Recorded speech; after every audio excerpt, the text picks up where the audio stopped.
Hi guys, good day. So, i-share ko lang sa inyo yung route natin.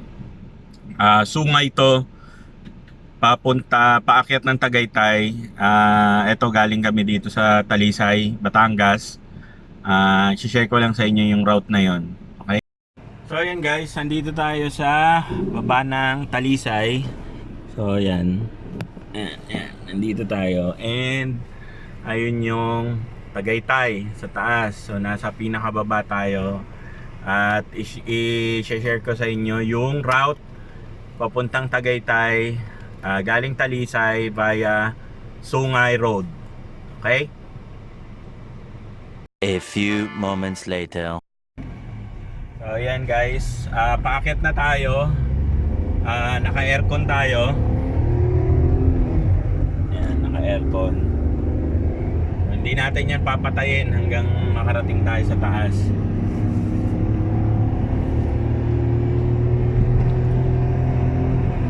Tuloy-tuloy lang din yung video. So after na itong sasabihin ko, ita-timelapse ko na. So speed up ko yung video para hindi masyadong mahaba.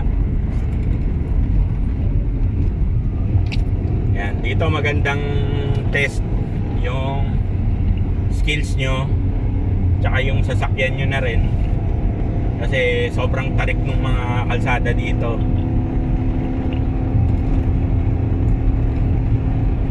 So technique dito, huwag kayo mag half clutch kasi mauubos yung clutch nyo dito.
guys, pagka dadaan kayo dito, make sure lang na maayos yung kondisyon ng preno nyo, lalo pag pababa. Tapos pagpaahon naman kayo, kung di kayo sanay, ipatay nyo na lang muna yung aircon. Tapos mag-stick lang kayo sa low gears. At huwag kayong half clutch pagka nabibitin. Gamitin nyo yung handbrake para hindi kayo masiraan ng clutch. So yun lang guys, thank you for joining. Eto, Tagaytay na to guys. So thank you for joining. See you sa next video guys.